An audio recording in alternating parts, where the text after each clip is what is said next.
So, second part or second phase, if we see Indian National Congress, starts after the returning of Gandhiji from South Africa. So, yes, let's begin from here. Gandhiji returned in 1915, and after that, what happened was the history which we are learning. Okay. So the first, the growth of mass nationalism. Mass nationalism, when like the more number of people are connected together for a certain reason, which was nationalism, or we were together just to fight against the Britishers to send them back to their place. So let's begin. The First World War changed the economic and political situation in India. So everybody knows that in that time period, in between 1914 to 1919, First World War happened in the world between two group of powers, and that was quite effective for India as well, because many people from India who were the part of British army, they went there to fight from the Britishers side. So yes, it affected us as well. There was a sharp price rise which increased the problems of the common people, because the resources were going continuously for the army who were fighting in the war. So for that them when the resources were going there was nothing left for the people living in the country. So there was a price hike. Then the business groups reaped huge profits because the war increased the demand for all kinds of goods. Yes, फायदा भी हुआ. How? Because many of the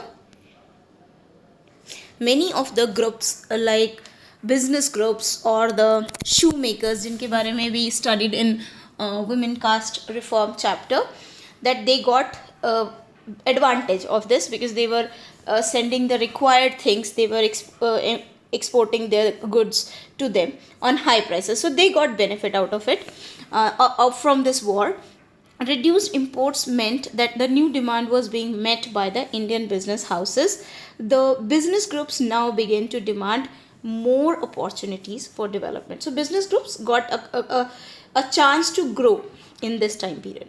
Many people from the villages were forced to serve in the British army during the war. Even the farmers were also admitted in the Indian army, and then no, not Indian army, actually the British army, and they were also sent in war, First World War. Exposure to the alien lands helped them in understanding the exploitation being done by the colonial powers to the other parts of the world. When these people went to those areas in the world, they started traveling around the world, then found that okay, the things, the people, how they are being exploited by the British power. The Russian Revolution took place in 1917. It is year 1917, you can correct it. So in 1917, news about peasants and workers' struggle and ideas of socialism also reached to the nationalists in India.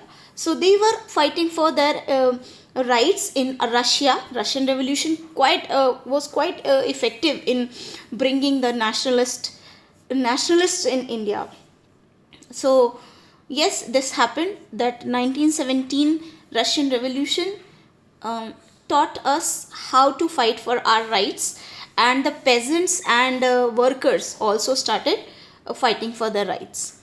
Okay, the advent of Mahatma Gandhi. From here, the things will change drastically, and this national movement will become more effective. Mahatma Gandhi returned from South Africa in 1915 because of his movements against racial restrictions or racial discrimination in South Africa. He had already become a respected leader. So when he was there for a case in South Africa, he was a barrister, so he went South Africa for a case, and there he faced racial discrimination. We all know that story, when he was thrown out of the first class coach in South Africa Railways. So yes, then he started a satyagraha there, and there also a congress was formed which was known as natal congress.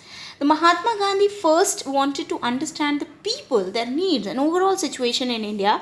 Hence he spent the first year in India in traveling throughout the country. So when he was in India, he wanted to first understand what exactly the people of India need, and how they are living, like what is their situation, what is their condition, what are the sufferings they face. So he traveled the whole country.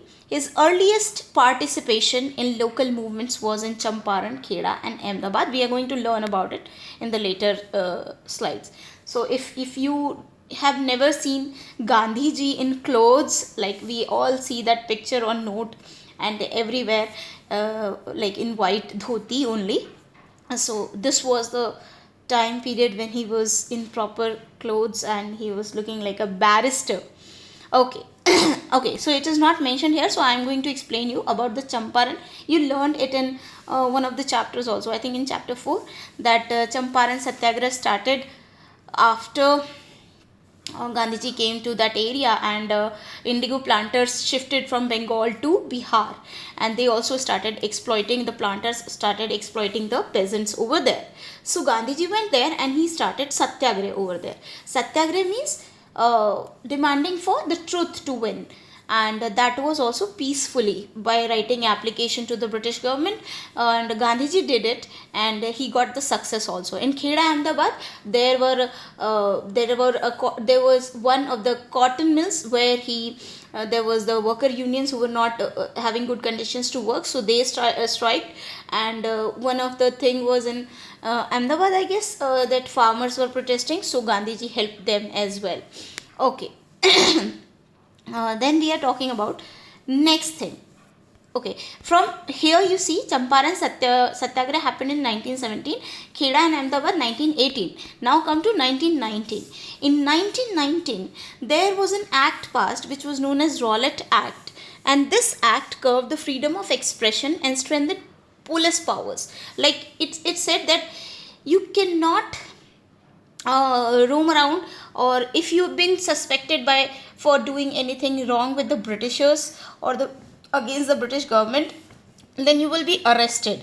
Okay, and if once you are arrested, you can be punished without any trials. So it was not fair. So then people started, even Gandhiji gave a call for a satyagraha against the Rowlatt Act, because satyagraha method was successful in other areas also. So Gandhiji gave a call for a satyagraha against the Rowlatt Act. He asked the people to observe 6 April 1919 as the day of non-violent opposition to this act. So that was satyagraha, Rowlatt Satyagraha. Satyagraha Sabha were set up to launch the movement. The Rowlatt Satyagraha became the first all India struggle against the British government. So from here, Satyagraha became a famous thing, and however it was mainly restricted to the cities, but it couldn't reach to the villages, because it was at that time limited to the cities only and was not that famous, but in the cities it was quite famous. Many demonstrations and hartals took place in the country, and the government used brutal measures to suppress the revolt.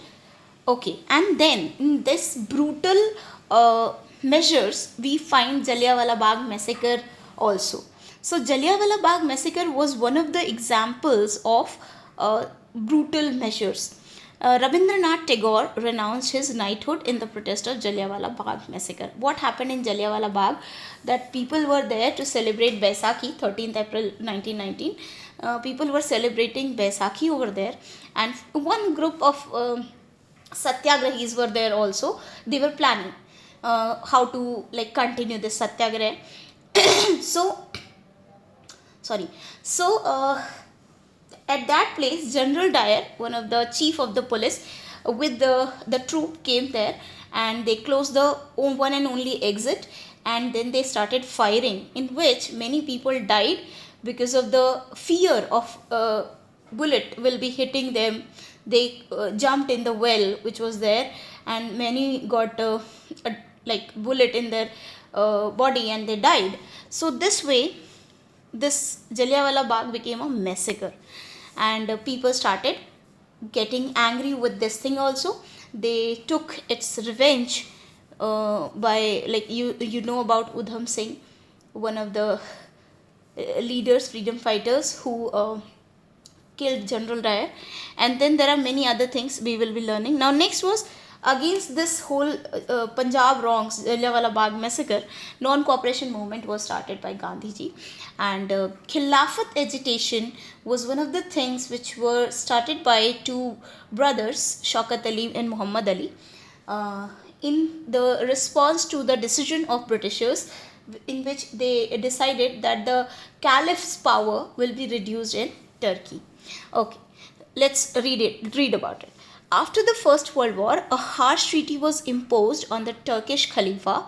The leaders of the Khalifa here, Caliph, the leaders of the Khilafat agitation, Muhammad Ali and Shaukat Ali, wanted to associate with the non-cooperation movement. So in India, it was going on, the non-cooperation movement Gandhiji started, and there in the different parts of the Muslim countries, Khilafat movement took place. So Shaukat Ali and Muhammad Ali, Ali brothers, they were famously known as Ali brothers. So they wanted to associate it with the non-cooperation movement, so that it become wide in the country. It spread in the country. Muhammad Ali and Shaukat Ali wanted to associate with the non-cooperation movement. The Muslims wanted the Caliph to retain the control over Muslim sacred places in the erstwhile Ottoman Empire. Ottoman Empire was now limited to the Turkey region. So there they wanted. Gandhiji supported the Khilafat movement. Gandhiji supported because he wanted to unite Hindu and Muslim. So that's why he supported this movement as well. The non-cooperation movement gained momentum in 1921 and 22 because it started in 1919, and then it spread all over the country by this time period, 1921 and 1922. Thousands of the students left the schools and colleges to join the movement. Okay, to understand the literal meaning, we can say non-cooperation, like we are not going to cooperate with the government, British government, if they are doing something wrong with us. So this was non-cooperation movement, and at that time schools, colleges, hospitals, they were run by the British government. So many eminent professionals, students, college students, everybody left their job, and bonfires of the foreign clothes were burnt. The boycott of foreign clothes resulted in imports falling drastically between this 1920 and 1922. So it was quite effective. The non-cooperation movement was going successfully, and people were like happy and active. So you can see this picture where 1st August 1920 this movement was firmly launched, and then we see Tilak died at that time. Okay, now next, people's initiative. So in one area Gandhiji was leading it, but in many of the parts of the country this non-cooperation movement was taken differently by different people, by different leaders. Let's know about them. So people's initiative, the non-cooperation movement remained non-violent at the most places, but some people interpreted the message of Mahatma Gandhi in their own ways, like everybody understood it differently. So because at that time communication was not that easy as it's now. You have social media, you have Twitter, you can just spread your message whatever you want, but at that time it took time. So people understood it differently, and then they acted differently, most to suit their local grievances. And every different region has different reasons to fight against the Britishers. They have different grievances against them, so they fought in their own manner, and they started taking revenges. The Patidar peasants of Kheda organized non-violent campaigns against the high land revenue demand. So in Kheda, the peasants started fighting for their land revenue demand to be reduced, like revenue demand should be reduced. Liquor shops were picketed in coastal Andhra Pradesh and interior Tamil Nadu. The tribals and poor peasants in Guntur, which is in Andhra Pradesh, staged a number of forest satyagrahas to protest against the new forest law. Now, new forest law, you learned about it in tribal chapter. So they were fighting against it. The Khilafat non-cooperation movement gave enormous support to Sindh and Bengal. In Bengal, because these were the northern part of the country, so their non-cooperation movement was like a similar kind of thing. So it was in Bengal and Sindh it was supported. Sindh is in like now in Pakistan. In Punjab, the Akali agitation of the Sikh demanded to remove the corrupt Mahants from the Gurudwaras. Mahants were actually, like we see, the head priest of that religion, we can say Sikh religion. So they were dealing with the Gurudwaras and everything. So they used to help Britishers. They used to be with Britishers. So people were angry against them. So they started fighting against them and they wanted them to be removed from their posts. So Mahants were actually their religious priest, we can say. Okay. In Assam, the tea garden laborers demanded a big hike in their wages. They wanted more salary. Actually, there was a big problem because they were working like bonded laborers. They were not allowed to leave that place without the permission of British. So they wanted hike in the salary. They shouted the slogan Gandhi Maharaj ki Jai, as they consider Gandhiji as a god. So in many folk songs of Assam, Gandhiji was referred as Gandhi Raja. So actually they considered Gandhi as a problem solver, a Masiha who could have solved all the problems. Here you can see Gandhiji with Subhash Chandra Bose. Their ideas were quite different, but Subhash Chandra Bose used to respect a lot Gandhiji. Okay, the happenings of 1922 to 1929. Now, the very famous Chauri Chaura incident. This one is like the incident which discontinued the non-cooperation movement. Let's study about it. Chauri Chaura in February 1922. First, I would like to tell you, Chauri Chaura is in Gorakhpur district of Uttar Pradesh, present day Uttar Pradesh, Gorakhpur district. In February 1922, a police station in Chauri Chaura was set on fire by a crowd. Police station where the British police is there, so they put it on fire. They didn't understand actually what Gandhiji wanted, and they started doing violence. The peasants were retaliating against police firing on peaceful demonstration. 22 policemen were killed in this Chauri Chaura incident. Saddened by the incidents, Gandhiji called off the non-cooperation movement. So Gandhiji was not happy with the violence from our side. He didn't want us to become violent like the Britishers were. So he got angry or he got saddened, and then he took it back, like he stopped their discontinued non-cooperation movement. After that, Gandhiji's follower wanted to take on constructive work in the rural areas to increase the base for the Congress. See, Congress was a political party. They wanted people to understand the motive of Congress. So they went village to village, they talked to the people, they tried to understand them, they tried to make them understand what the Indian National Congress was willing. On the other hand, some leaders wanted to fight elections to the council, and many started fighting for the elections, so that they can become the part of the council and they can be the part of decisions. They wanted to enter the government so that they could influence the certain policies. The Gandhians means the people who think like Gandhi and who follows Gandhiji here, worked in villages during the mid 1920s and could be able to extend their support base. So as in Chauri Chaura the things happened, Gandhiji found that people are not able to understand what Gandhiji exactly wanted, what idea he supports. So people, he wanted to meet people, he wanted to make them understand what is his idea of doing things. So he met people, he worked for the village people, he worked for the lower caste people to bring them, to uplift their condition, for their sanitation, hygiene. He worked hard. This proved very useful during the civil disobedience movement, and because of these efforts of Gandhiji and other leaders of the Congress, next movement, which was in 1930, which started in 1930, civil disobedience movement, it helped a lot, like all these efforts. The Rashtriya Swayamsevak Sangh, which is RSS, you can say BJP is the result of this RSS, and the Communist Party of the India were formed during the mid 1920s. The revolutionary leader Bhagat Singh was also active in this period. We already saw that Bhagat Singh was active. His party HRA or HSRA worked actively. Simon Commission was again one of the very important events. that not event, it was a commission which was protested against, and people didn't like it. So that event was important, because in that we can say in that protest, Lala Lajpat Rai was hit by lathi and by a police, and he died. So this was a important, that is an important event for us. The British government decided to send a commission in 1927 to decide on India's political future.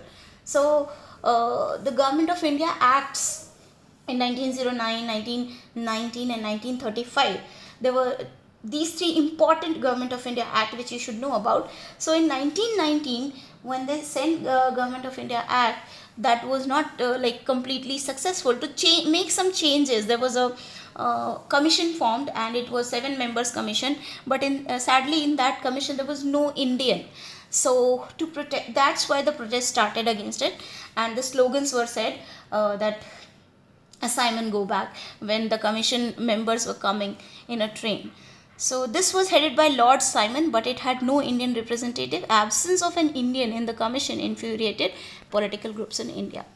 Then in 1929, Purna Swaraj, like in Surat session of Indian National Congress, in this Nehruji was presiding this session, and in that it was declared that now we will not demand for small things, we want Purna Swaraj. The first time it was declared that we want Purna Swaraj, and they declared 26 January as their first freedom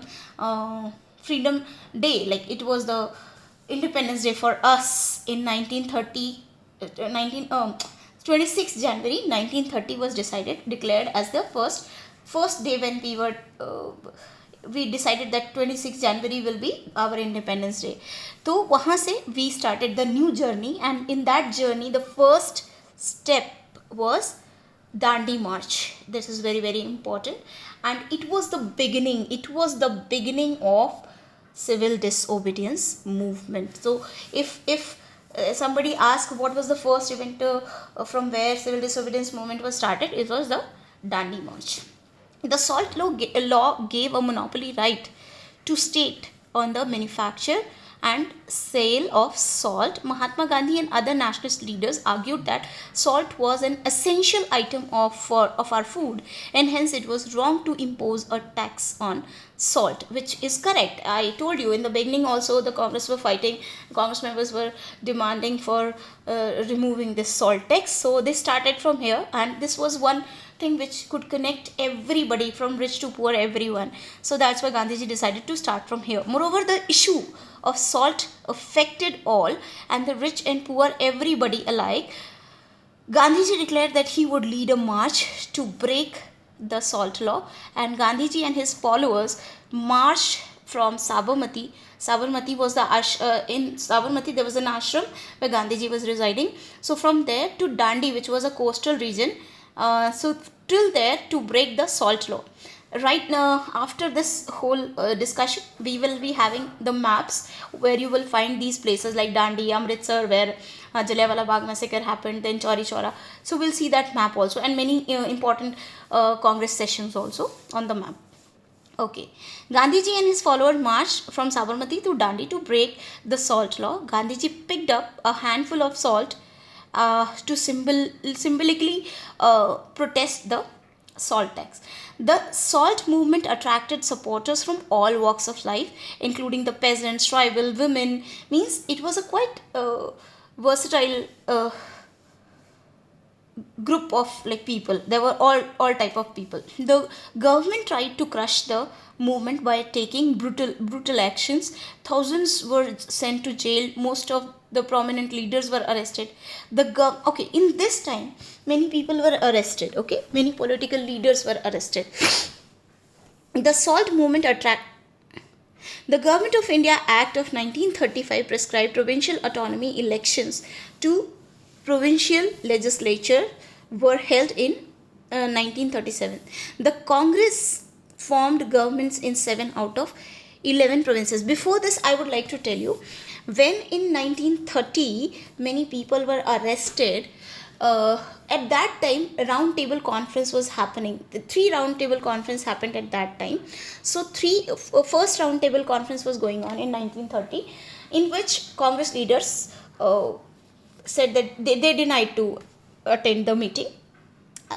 Only one person, which was Bhimrao Ambedkar, Dr. Bhimrao Ambedkar, he went in all three meetings, and he wanted separate electorates for minority people, because he was working for minorities. We all know that he belonged to Mahar caste, and in 7th chapter we learned about it. So he went there, and Gandhiji didn't go because he was not happy with the arrest of political leaders. So for at that time, Lord Irwin was the Viceroy of India. So at that time, Gandhiji, Irwin wanted to make him go there. So they did sign a pact in which it was said that all the political prisoners will be released, and he signed that petition, that agreement. And after that, Gandhiji went there in the second meeting, and in that time period, Bhagat Singh and two of his friends, Rajguru and Sukhdev, they were hanged. So the people were very angry in India. So Gandhiji came back, and then he continued the civil disobedience movement. And there, after this whole thing, in 1935 the movement continued, and in 1935, but it's we can say its strength gone at that time. So then in 1935 this event happened, or usme provincial autonomy was given. Like if you win in some election or in a particular province, you can make decisions for that particular province, but the supremacy will be remaining in the hands of British government. So it happened, and in 11 election province, 11 provinces election conducted, but 7 were won by Congress. So they were happy about it, but the Muslim League was not happy. The government of India, the Second World War broke out in 1939. After this event, the election in 1939, Second World War started, and it went till 1945. So the Congress leaders were critical of Hitler, because Hitler did not work, he did very wrong with the Jews. So they were not in support of Hitler, so they supported Britishers. Hence they decided to support the British in the war, but they wanted independence of India after the war. In return of this gesture, however, the British did not agree with this demand. The Congress ministers resigned in protest. So even though the Congress was in support of the Second World War, in the support of Britishers in Second World War, but they demanded that after this war you will be giving us freedom, but it was not happening from their sides, Britishers side. So they resigned. The ministers, Congress ministers, resigned. Here a picture of Dandi March. You can see many people joined, women, men, peasants, everybody, and Gandhiji in the center. And in this time, 1941, Indian National Army was formed by Netaji Subhash Chandra Bose. The entry of India into the war was strongly opposed by Subhash Chandra Bose, because we were saying that we will fight with you Britishers ke saath. So Subhash Chandra Bose was not in support of this, and he left. At that time, he been elected as the Congress president in 1938 and 1939, but he resigned due to the differences in the opinion with Gandhiji, because Gandhiji was saying that we will support you, but we want freedom. But Netaji Subhash Chandra Bose said that because he was one radical leader, so being a radical, he was not in support of this thing, and he left, and then he decided to make his own party. So he founded the All India Forward Bloc Party. In 1940, year after the war broke out, the British had put Bose under house arrest in Calcutta. So he was been arrested by the British police, and he was kept in house arrest in Calcutta. But then he was quite dramatic, so he changed his look, and he left India, and then through Afghanistan he reached Germany, and then he met Hitler, Mussolini, and he wanted to fight against the British, so he met with them. The Free India Legion, comprising Erwin Rommel, he was formed. However, in the light of Germany's changing fortune, a German land invasion of India became untenable, and Hitler advised Bose to go to Japan. Okay, in the meeting with Hitler, he was advised to go to Japan and arranged for a submarine because Japan was friend with this Germany. So Hitler suggested him to go to Japan, and Bose was ferried to Japanese Southeast Asia, and its aim was to reach India as a fighting force that would build on public resentment to inspire revolts among Indian soldiers to defeat the British Raj. So the people who were arrested, Indian people who were arrested in Japan, who were fighting from the side of Britishers and against Germany, so they've been arrested and were put in Japan. So they've been released and they've been formed uh, a new army which was known as Indian National Army, and this is the training session of Indian National Army. So it was the INA, Indian National Army, was to see action against the Allies, including the British Indian Army, in the forest of Arakan, Burma, and in the Assam, laying siege on Imphal and Kohima with the Japanese 15th Army. Okay, now during the war, Andaman and Nicobar Islands were captured by Japanese and handed over by them to the INA. So Japanese captured already Andaman Nicobar Islands, but they were handed over to INA because the friendship with of Subhash Chandra Bose with Germany and Germany's friendship with Japan. So it all happened due to this. Okay, INA failed owing to disrupted logistic poor supplies from the Japanese and the lack of training. It surrendered unconditionally to the British Singapore in 1945. With all these efforts, they were coming towards India, but in Singapore, they've been arrested because they were not well trained. So Bose, however, attempted to escape to Japanese-held Manchuria in an attempt to escape to the Soviet Union. Then he went to Russia. Okay, marking the end of the entire Azad Hind movement. So from here, this all ended, but we know the most famous slogan of Subhash Chandra Bose, that "तुम मुझे खून दो, मैं तुम्हें आज़ादी दूंगा." Okay, let's know about Subhash Chandra Bose a little bit. So Subhash Chandra Bose, who was born on 23rd January 1897, was an Indian nationalist whose defined patriotism made him a hero of India, but whose attempt during World War II to rid India of British rule with the help of Nazi Germany and Imperial Japan left troubled legacy. The honorific Netaji first applied to Bose in Germany by the Indian soldiers of the Indisch Legion and by the German and Indian officials in the Special Bureau for India in Berlin in early 1942 was by 1990 used widely throughout India. Okay, now the last of it is Quit India movement and later. So last thing which was started after 1941 was Quit India movement, when Gandhiji decided to begin a new phase of movement against the British while the Second World War was going on. Gandhiji urged the people to do or die, like you do something for your country or you die in that fight. So Gandhiji and several other leaders were arrested. Nevertheless, the movement spread. Peasants and youths participated in the movement in large numbers.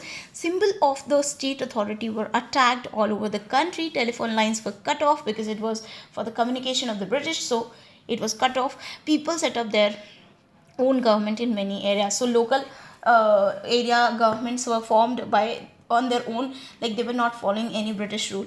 The British responded with severe repression, and by the end of 1943, over 90,000 people were arrested.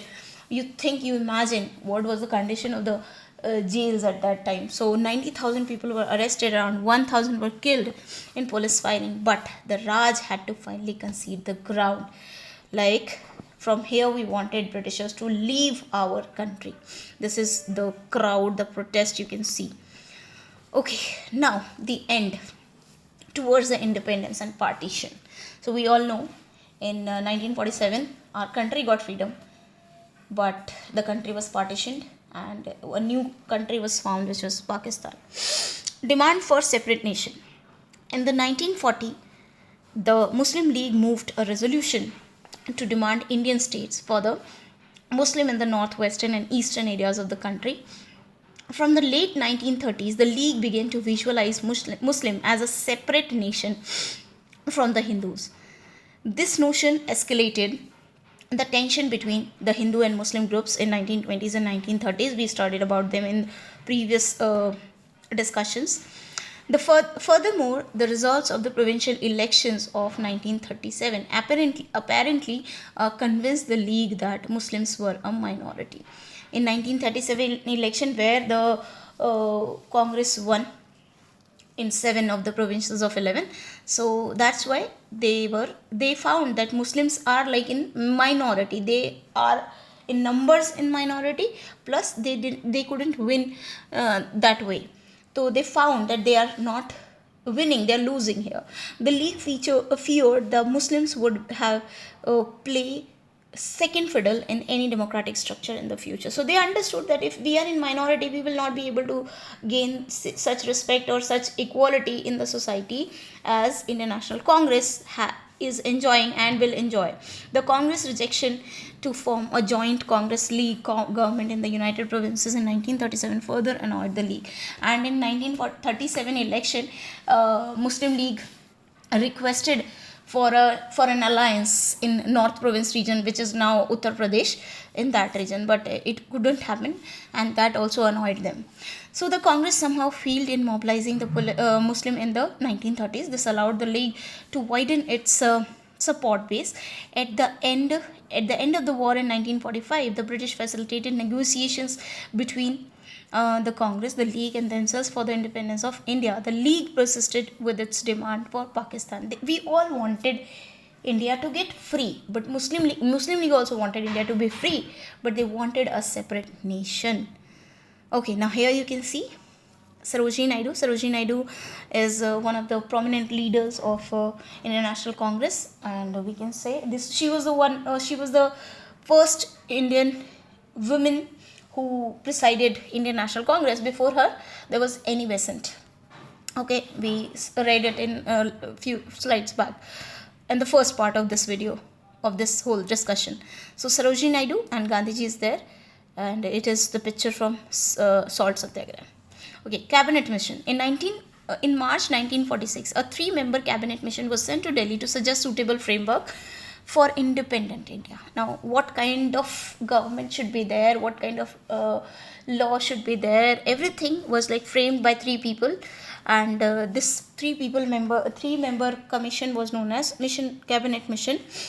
And this mission suggested a loose confederation with some autonomy for Muslim majority areas, but the Congress and the Muslim League could not agree to specific details of the proposal. So again, they were not providing complete freedom. Okay, so again, both Congress and Muslim League were not ready for this. After the failure of cabinet mission in 1946, the Muslim League decided to mass agitation for winning its Pakistan demand. It announced 16 August 1946 as Direct Action Day. So 16 August, almost 1 year before of freedom, they started taking action. So it was known as Direct Action Day. Riots broke out in Calcutta on this day. The riot lasted for several days, in which thousands of people were killed. The violence spread to different parts of the North India by March 1947. Finally, after this whole riots and everything, finally partition turned into a reality and 2 nations were formed, India and Pakistan. And this way we got freedom. So this was the free India, and after the free India, after the independence of India, the different states were formed. But at that time also, the states were less. Many states were formed after many years of the freedom. Now the map, which is very very important. Here are certain centers of Indian national movement. जैसे कि you can see Amritsar, where Jallianwala Bagh incident took place. Chauri Chaura, which is in Uttar Pradesh, you can see, and then Champaran, where Indigo Planters movement started, and then you see Kheda, where peasants protested. Then Ahmedabad, where cotton mill workers protested. I think I have wrongly interpreted the events in a few slides back. Please see and correct it. And then Dandi is in Gujarat, where civil disturbance movement was started. Like Sabarmati say, they came to Dandi and then they broke the salt law. And then you see some Indian National Congress sessions like Lahore session, like Kanpur session, like Calcutta session, then your Nagpur session. Acha, in 1920 you see two sessions, one in Calcutta and one is in Nagpur. So both are important. Then we have Belgaum, then we have Madras, Chennai, then we have Bombay session, which was the first session. So this way you remember all these things, and I hope I could have explained the chapter for you in a better way. So thank you for watching.